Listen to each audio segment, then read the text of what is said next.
Welcome back again दोस्तों। इस video में मैं बी माई फेवरेट एपिसोड 9 को एक्सप्लेन कर रही हूँ। तो कवि ने पिसेंग को अपने दिल की बात बता दी। पिसेंग इससे बहुत ही ज़्यादा खुश हुआ, पर उसका बड़ा मन था कि सबसे पहले वो कवि पर हिट करे, फिर डेट। दोनों रेस्टोरेंट आए। खाना देखकर तो भूख कवि का भूख कुछ ज़्यादा ही एक्साइटेड हो गया।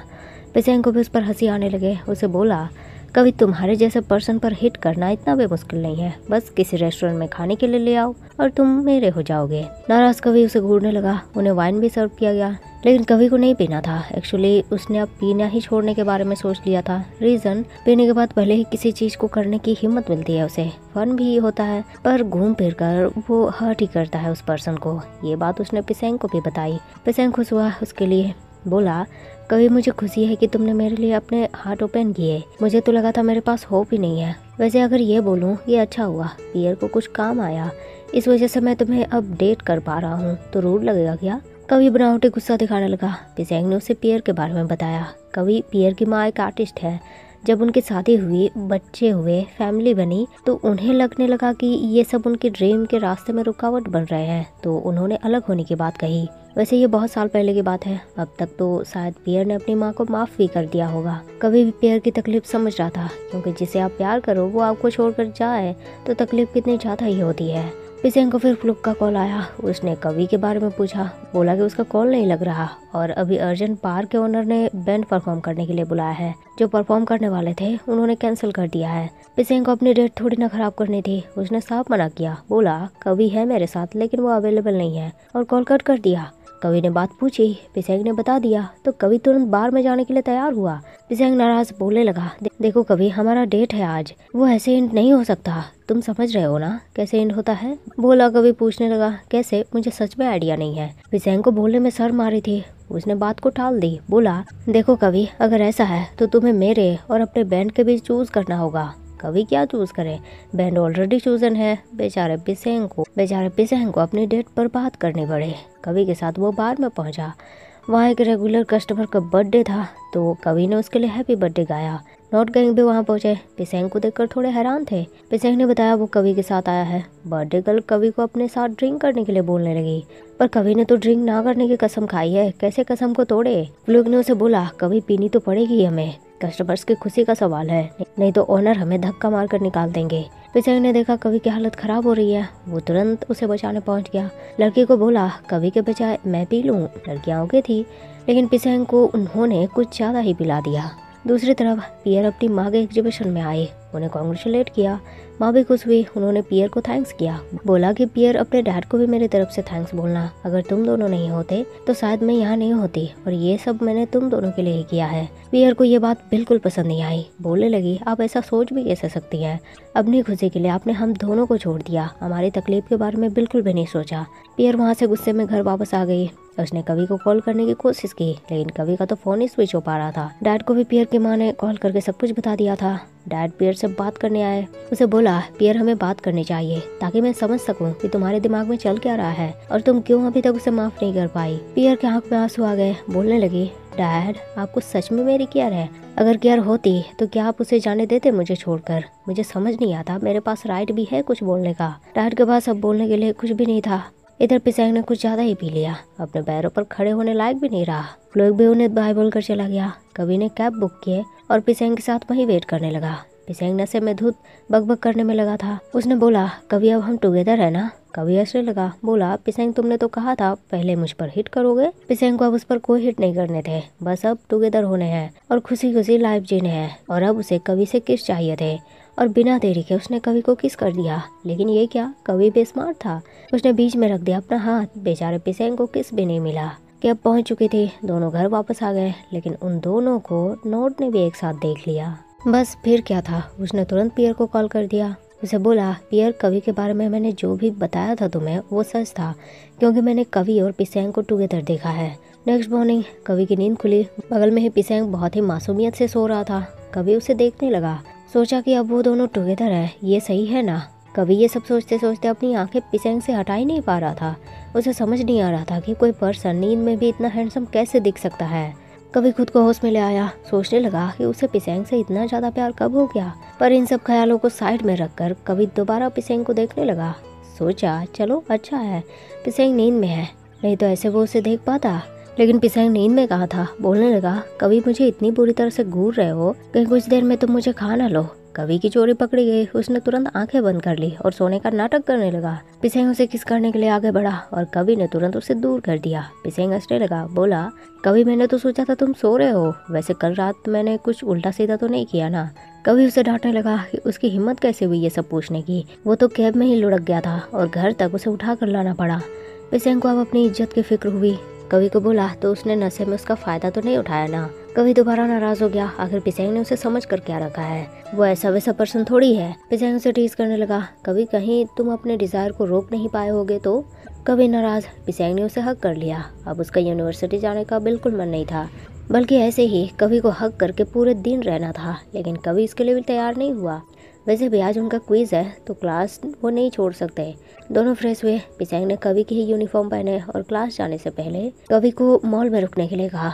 रीजन, उसे एक फ़ोन लेना है। कवि बोलने लगा, पिसैंग तुम्हारा फ़ोन तो रिसेंट ही लिया है तुमने और वो ठीक से भी चल रहा है, तो फिर न्यू फ़ोन की क्या ज़रूरत। पिसैंग को फ़ोन अपने लिए थोड़ी लेने थे, कवि के लिए खरीदना था, क्योंकि कवि के फ़ोन की बैटरी कितनी गिरी हुई है ये बात तो दोनों जानते हैं।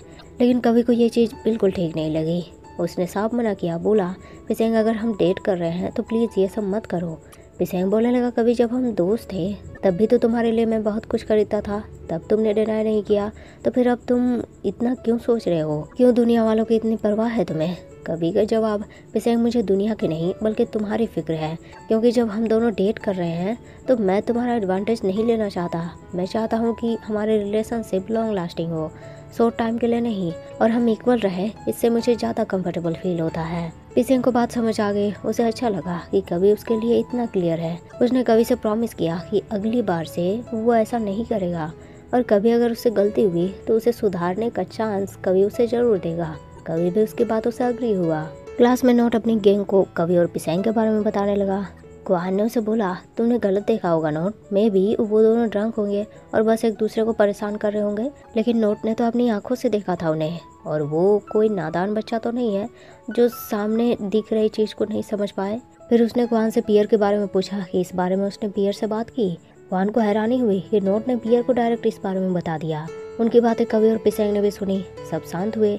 ये दोनों भी थोड़े अनकंफर्टेबल हो गए। कवि ने कुहान से पूछा कि पियर आज यूनिवर्सिटी नहीं आई है। कुहान ने बताया वो बीमार है। कवि तुरंत पियर को कॉल करने की कोशिश करने लगा, लेकिन नो रिस्पॉन्स। कवि ने पिसैंग को भी उसे कॉल करने के लिए कहा, लेकिन सेम ही रिप्लाई था। कवि परेशान हो गया। इसके लिए वो खुद को ब्लेम करने लगा कि उनके बारे में पियर को भी पता चल गया होगा और इसी वजह से वो नाराज है। तो कवि को सबसे पहले पियर से सब चीज़ें क्लियर करनी चाहिए थी, फिर पिसैंग के साथ डेट करने के लिए एग्री होना चाहिए था। पिसैंग भी थोड़ा नाराज हुआ। बोला, कवि चाहे पियर हो या फिर कोई और, एक ना एक दिन सबको पता चलने ही थे, तो अब पता चल गया तो क्या प्रॉब्लम है। लेकिन कवि को प्रॉब्लम थी, उसे सब चीज़ें सही जो करनी थी, लेकिन सब फिर से मैसी हो रहा है। पियर नाराज है। क्लास में भी सब उनकी ही बातें कर रहे हैं। कवि सीधे पियर के घर पहुंच गया उससे मिलने, लेकिन पता चला वो तो कुछ देर पहले ही घर से निकल गई थी। कवि को पिसैंग का मैसेज आया, उसे घर आने के लिए कहा।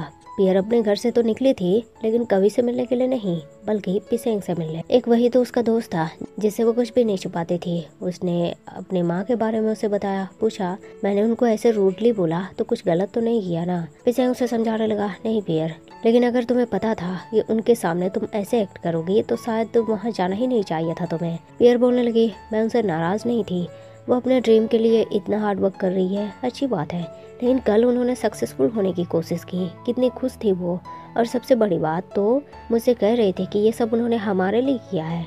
इससे मुझे गुस्सा आ गया, वो हमें छोड़कर चली गई और ऐसी बातें कर रही है। वैसे पिसैंग, मैं यहाँ अपनी माँ के बारे में बात करने नहीं आई हूँ। तुम जानते हो कि मैं तुमसे कोई भी बात नहीं छुपाती।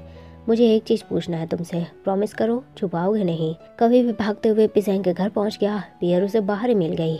कवि तुरंत पियर को सॉरी बोलने लगा। पियर, मुझे माफ़ कर दो, तुमसे ये सब छुपाने का इरादा नहीं था मेरा। लेकिन पियर बहुत नाराज थी। उसने बोला, कभी कुछ भी बोलने की जरूरत नहीं है, पिसैंग ने मुझे सब बता दिया है और मैं तुमसे नाराज नहीं हूँ, बस समझ नहीं आ रहा कि क्या था ये सब। पियर नाराज होकर चली गई। कवि को भी इस बात से बहुत दुख हुआ। वो अंदर आया। पिसैंग ने कवि को सॉरी बोला कि वो पियर से कुछ नहीं छुपा सकता। पियर ने नोट को मैसेज करके मिलने बुलाया। नोट तो डबल हैप्पी, वो तुरंत पियर से मिलने चल दिया। क्वान को भी जब इस बारे में पता चला, वो नोट के पीछे आई, उसे रोका, बोलने लगी, नोट, मैं जानती हूँ कि हमारे बीच एक एग्रीमेंट हुआ था कि हम दोनों कभी एक दूसरे से जेलस नहीं होंगे, और अगर कभी किसी एक को किसी दूसरे के साथ सीरियस होना है तो उसे रोकेंगे भी नहीं। लेकिन नोट, मैं अपनी फीलिंग्स को लेकर श्योर करना चाहती हूँ तुम्हें। क्या हम लोग अपने रिलेशनशिप को ठीक नहीं कर सकते? नोट ने बहुत ही रूडली मना कर दिया। बोला, देखो क्वान, मेरे मन में तुम्हारे लिए फीलिंग्स नहीं है, ज़्यादा एक्सपेक्ट मत करो तुम। क्वान बोलने लगे, लेकिन नोट, क्या वो पियर ही होनी चाहिए थी? हम दोनों दोस्त हैं। तुम उसे चूज करके मुझे बहुत तकलीफ पहुंचा रहे हो। लेकिन नोट को इससे क्या फर्क पड़ता है? वो पियर को लाइक करता है और उसे पाने के लिए कुछ भी कर सकता है। इसीलिए तो कवि और पिसेंग की जासूसी करके उनकी बातें पियर तक पहुंचाया। नोट पहुंचा पियर से मिलने। पियर ने उसे सॉरी बोला कि नोट ने जब उनके बारे में बताया था तो विश्वास नहीं किया था उसने, लेकिन अब उसने दोनों से बातें की और ये सच है। फिर नोट से प्रॉमिस करवाया कि इस बारे में वो किसी और से ना कहे, क्योंकि वो नहीं चाहती कभी और पिसेंग अनकंफर्टेबल फील करे, उन्हें बुरा लगे, क्योंकि वो भी उसके दोस्त हैं और साथ में नोट के भी दोस्त हैं ना वो। नोट इस बात से एग्री तो नहीं था, पर पियर के कहने पर मान गया वो। पियर अब नोट को बाय बोलकर जाने को हुई। नोट थोड़ा हैरान हुआ। पियर से पूछा, बस इसीलिए बुलाया था तुमने मुझे? पियर का जवाब हाँ में था, लेकिन वो नोट के ऐसे सवाल पूछने का मतलब समझ गई थी। उसे बोला, देखो नोट, मैं जानती हूँ तुम मेरे लिए क्या फील करते हो, लेकिन मैं तुम्हें वैसे लाइक नहीं करती और बस तुम्हारे दोस्त बन सकती हूँ, इससे ज़्यादा कुछ भी नहीं, तो सॉरी। नोट को तो बुरी तरह से रिजेक्शन मिल गया। जितनी बुरी तरह क्वान के फीलिंग्स को हर्ट करके वो खुशी खुशी पियर के पास आया था, उतनी ही बुरी तरह से पियर ने उसे रिजेक्ट कर दिया। बेचारे का मुंह लटक गया। इधर कभी कुछ ज़्यादा ही स्ट्रेस था, क्योंकि उसने सब कुछ ठीक करने के बारे में सोचा था, लेकिन अब वो दोनों टुगेदर हैं, फिर भी सब मैसी हो रहा है और कब तक उससे ये सब गलती होती रहेगी।